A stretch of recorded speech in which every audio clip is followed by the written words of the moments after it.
رمضان شریف کی فضیلتیں بیان کرتے، رمضان المبارک کی اہمیت بیان کرتے، ایک مرتبہ اللہ کے محبوب مصطفیٰ جان رحمت صلی اللہ علیہ وسلم فرماتے ہیں، اے میرے صحابہ، اب تم پر ایک ایسا مہینہ جلوگر ہونے والا ہے کہ جس کی پہلی رات کی شان یہ ہے، جس کی پہلی رات کا مقام اور مرتبہ یہ ہے کہ جب ماہ رمضان کی پہلی رات آتی ہے تو آسمانوں کے دروازے کھول دیے جاتے ہیں، جنت کے دروازے کھول دیے جاتے ہیں، جہنم کے دروازے بند کر دیے جاتے ہیں، اور عرش کے نیچے سے ایک ہوا چلتی ہے، اور وہ ہوا جب رحمت کی ہوا چلتی ہے تو اللہ اس رات اپنے بندوں کو پیار کی نظر سے دیکھتا ہے، محبت کی نظر سے دیکھتا ہے، اور اللہ کی محبت کی نظر جس بندے پر پڑ جاتی ہے اللہ اس پر جہنم کی آگ کو حرام فرما دیتا ہے۔ میرے آقا صلی اللہ علیہ وسلم کے دیوانوں، وہ مہینہ آنے والا ہے، وہ رات آنے والی ہے، وہ شب آنے والی ہے جس رات اللہ اپنے بندوں کو محبت کی نظر سے دیکھے گا، پیار کی نظر سے دیکھے گا، الفت کی نظر سے دیکھے گا۔ میرے پیارے آقا صلی اللہ علیہ وسلم کے پیارے دیوانوں، آپ اندازہ کریں کتنا وہ مقدس بندہ ہے، وہ بندہ مقدر کا سکندر ہے جس کے وجود پر میرے اللہ کی نگاہ رحمت پڑ جائے، میرے کریم کی نگاہ رحمت پڑ جائے۔ ہم کس کس کی نگاہ کے طالب ہوتے ہیں، ہم کس کس کی توجہ کے طالب ہوتے ہیں؟ ہم سوچتے ہیں کہ پیر صاحب کی نگاہ پڑ جائے گی تو میرا بیڑا پار ہو جائے گا۔ یقیناً پیر صاحب کی نظر بڑی قیمتی ہے، دیوان شاہ بابا کی نظر پڑ جائے گی تو میری تقدیر بدل جائے گی۔ یقیناً اللہ کا ولی بڑی شان والا ہے، غوث پاک کی نظر پڑ جائے گی تو میرا بیڑا پار ہو جائے گا۔ اندازہ تو کریں جس پر اللہ کی نگاہ رحمت پڑ جائے، اور وہ رمضان شریف کی پہلی رات میں ہوتا ہے کہ اللہ اپنے بندوں کو پیار کی نظر سے دیکھتا ہے، اللہ اپنے بندوں کو محبت کی نظر سے دیکھتا ہے، اور خدا کی نگاہ رحمت جس پر پڑ گئی پھر اس کو جہنم کی آگ چھو نہیں سکتی، اس کو جہنم کی آگ جو ہے اس کو جلا نہیں سکتی۔ لیکن کتنے افسوس کی بات ہے، ماہ رمضان شریف کی ایسی برکت والی رحمتوں بھری رات آتی ہے، اور وہ پہلی رات آتی ہے، اور اس رات میں ہم کیا کر رہے ہوتے ہیں؟ اس رات میں ہمارا حال یہ ہوتا ہے کہ ہم ہوٹل پہ بیٹھ کر ٹائم پاس کر رہے ہوتے ہیں، اس وقت ہم گھروں کے اندر بیٹھے ہوتے ہیں اور وقت کو ضائع کر رہے ہوتے ہیں۔ اور اب تو حال یہ ہو گیا ہے کہ ساری چیزوں سے تعلق توڑ کر ہم نے سارے رشتے اپنے موبائل سے جوڑ لیے ہیں۔ اس وقت ہمارا سب سے قریبی رشتہ دار اگر کوئی ہے تو وہ اپنا موبائل ہے۔ یہ ہنسنے کی بات نہیں ہے، یہ بہت نقصان کی بات ہے۔ اس قدر قریبی رشتہ، ماں باپ سے بھی زیادہ قریبی رشتہ موبائل سے، باپ سے بھی قریبی رشتہ موبائل سے، بیوی سے بھی زیادہ قریبی رشتہ موبائل سے۔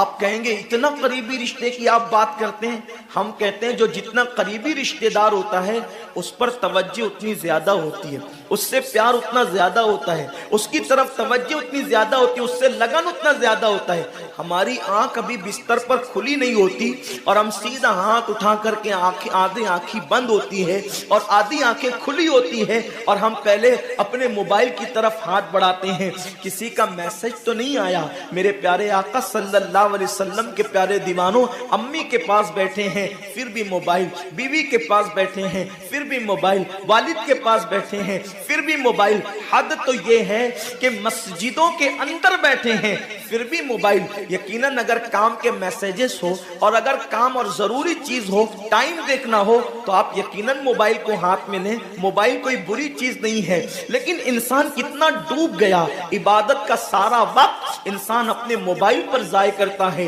وقت کی قلت، انسان بار بار شکایت کرتا ہے، وقت کی قلت دامنگیر ہے، ٹائم میرے پاس نہیں ہے، وقت میرے پاس نہیں ہے، میں بہت مصروف ہو گیا ہوں، میں بہت بیزی ہو گیا ہوں۔ لیکن اس کو دیکھو کہ رات کے 2-2 3-3 بجے تک کے آن لائن رہتا ہے، بلا ضرورت۔ ضرورت ہے تو کوئی بات نہیں، بلا ضرورت۔ میرے آقا صلی اللہ علیہ وسلم کے دیوانوں، موت کی تلوار ہمارے سروں پہ لٹک رہی ہے اور ہمیں جلد سے جلد موت کی تیاری کرنا ہے۔ صوفیہ فرماتے ہیں جیسے سورج غروب ہونے والا ہوتا ہے تو کسان نظر سورج پر رکھتا ہے اور جلدی جلدی کام نپٹانے کی کوشش کرتا ہے، اس کو یاد ہے یہ بات، اس کے ذہن میں یہ بات کہ آج کا سورج غروب ہونے سے پہلے پہلے میں نے اپنے کام کو مکمل کر دینا ہے، تاکہ کل کا سورج طلوع ہونے کے بعد میں نے پھر بیج بو کر کے آگے کا کام کرنا ہے۔ میرے آقا صلی اللہ علیہ وسلم کے دیوانوں، وہ کسان اگر یہ سورج غروب ہوتے ہوتے مر گیا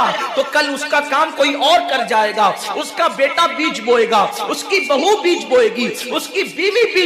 بیج بوئے گی، اس کے رشتہ دار بیج بوئیں گے۔ لیکن یاد رکھنا،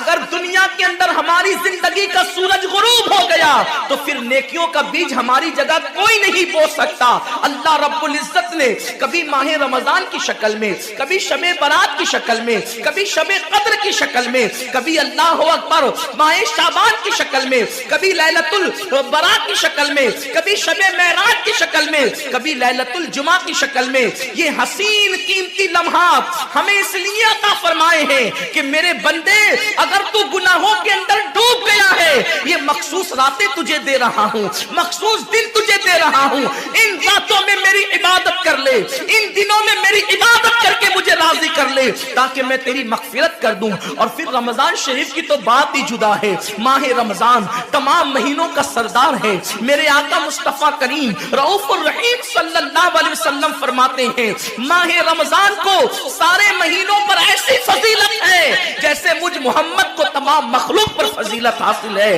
میرے آقا فرماتے ہیں ماہ رمضان شریف میں اگر تم ایک نیکی کرتے ہو تو اللہ تمہیں 70 کا ثواب عطا کرتا ہے، اور تمہارا خلوص بڑھ جاتا ہے تو اللہ تمہیں ایک نیکی کا 1000 عطا کرتا ہے، اخلاص اور بڑھتا ہے تو اللہ ایک نیکی پر تمہیں بے حساب ثواب عطا کرتا ہے، اس کا کوئی حساب ہی نہیں ہوتا۔ آقا کریم رؤوف الرحیم صلی اللہ علیہ وسلم فرماتے ہیں یہ ماہ رمضان کیا ہے؟ اللہ کے محبوب مصطفیٰ کریم صلی اللہ علیہ وآلہ وسلم ماہ رمضان شریف کے روزوں کی اہمیت بیان کرتے ہوئے فرماتے ہیں کہ ماہ رمضان شریف کا ایک روزہ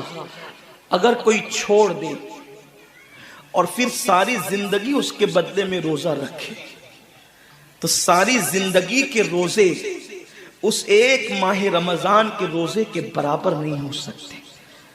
یہ ماہ رمضان شریف کے روزے کو فضیلت حاصل ہے، اور اللہ کے حبیب صلی اللہ علیہ وسلم فرماتے ہیں جو ماہ رمضان شریف میں عبادت کر کے اپنی بخشش نہیں کروا سکتا، اپنی مغفرت نہیں کروا سکتا، پھر اس کو کبھی موقع نہیں ملتا کہ وہ اپنی مغفرت کا سامان کرے۔ آقا کریم صلی اللہ علیہ وآلہ وسلم فرماتے ہیں کہ سال بھر تک ماہ رمضان شریف کے لیے جنت کو آراستہ کیا جاتا ہے، جنت کو سجایا جاتا ہے، جنت کو سنوارا جاتا ہے، اور آقا کریم صلی اللہ علیہ وسلم فرماتے ہیں بڑی بڑی آنکھ والی حوریں اللہ کی بارگاہ میں عرض کرتی ہے میرے کریم ہمیں ان کی دلہن بنانا جو ماہ رمضان شریف میں تیری عبادت کرتے ہیں، ہمیں ان کے نکاح میں دینا جو ماہ رمضان شریف کی راتوں کو جگ کر کے تجھے منانے کی کوشش کرتے ہیں۔ آقا کریم صلی اللہ علیہ وسلم فرماتے ہیں اگر کوئی بندہ ماہ رمضان میں زنا سے بچے، شراب سے بچے، جھوٹ سے بچے، کسی کو تہمت لگانے سے بچے، اور ماہ رمضان شریف کا احترام کرتے ہوئے گناہوں سے بچے تو اللہ تبارک و تعالی ہر رات کے بدلے، رمضان شریف کی ہر رات کے بدلے 100 حوروں کے ساتھ اس کا نکاح فرمائے گا۔ یعنی 30 راتیں ہیں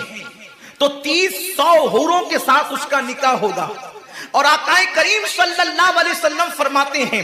ماہ رمضان شریف کا احترام جو کرے اور احترام ماہ رمضان میں جو لغویات اور خرافات کو ترک کر دے، جو گناہوں کو چھوڑ دے، زنا کو، شراب کو، جھوٹ کو، بہتان تراشی کو چھوڑ دے، آقا فرماتے ہیں اس رمضان شریف کا احترام کرنے والے کے لیے اللہ نے جنت میں ایک ایسا محل بنایا ہے۔ اس محل کا حال یہ ہے کہ دنیا کے سارے اولین اور آخرین یعنی آدم سے لے کر آخری آنے والے تک انسان تک اگر سارے اس محل کے اندر داخل ہو جائے تو بھی اس محل کی اتنی ہی جگہ وہ لیں گے جتنی کی بکرے کی ران آپ کسی مکان کے اندر رکھتے ہیں۔ تو بکرے کی ران کتنی جگہ گھیرتی ہے؟ بس تمام اولین الاولین اور آخرین اس محل کے اندر اتنی ہی جگہ گھیریں گے، یعنی وہ محل اتنا بڑا اللہ نے بنایا ہے، اور وہ محل صرف ان کے لیے ہے جو ماہ رمضان کے احترام میں گناہوں کو ترک کر دیتے ہیں، گناہوں کو چھوڑ دیتے ہیں۔ میرے آقا صلی اللہ علیہ وسلم کے پیارے دیوانوں،